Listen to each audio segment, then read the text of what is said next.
in is a preposition or it's a particle.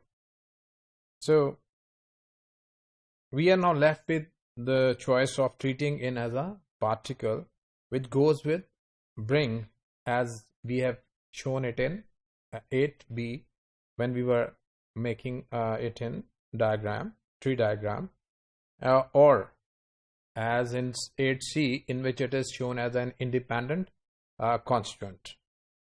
So far as the meaning is concerned, and we look at it, it gives us a lexical meaning of a lexical word like deliver, right? So is there any formal support for this intuition that it is single unit like the single words deliver? In other words, to bring and in behave at all as if they were one constituent. To see this, let us first consider the following sentence. John reads the Times and Suzanne reads the Guardian. It's a compound sentence with two clauses, independent clause having the same verb. You could recall the verb gapping, the test of verb gapping that we discussed previously. We have two coordinated clauses here, each one with the verb read. So in English there is an operation called gapping, verb gapping, which deletes the second occurrence of the lexical verb in a coordinated pattern. So John reads the Times and Suzanne the Guardian, right? So it means that the gap is filled with reads. There is a gap at the place of the deletion. Note that PP are left intact if the verb is gapped. Obviously, if there is any prepositional phrase, that remains intact. So, for example, Mary came after breakfast and Bill came after tea, right? If we apply the same test of gapping, we get the sentence 12.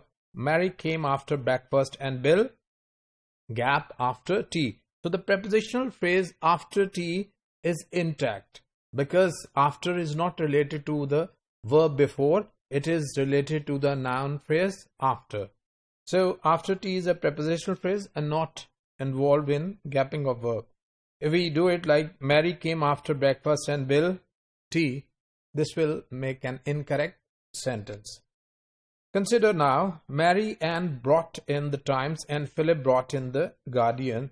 If we apply verb gapping here, we get the sentence, Mary Ann brought in the Times and Bill the Guardian.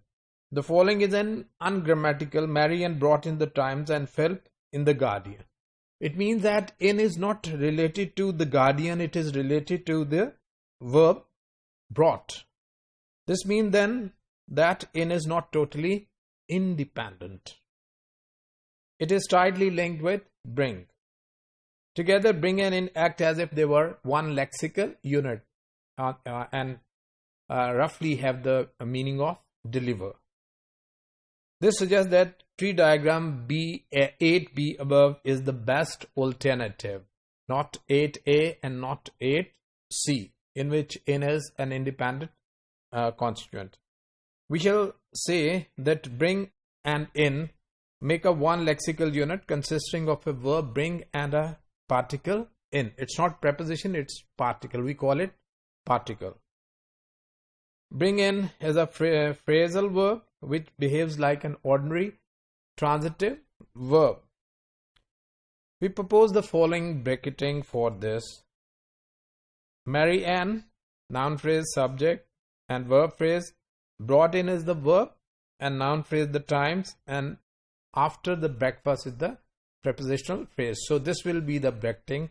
So this is how we can solve problems when we are not sure about any constituent to which constituent before and after it belongs to. So this is how we apply different tests and then pinpoint the exact position of the constituent.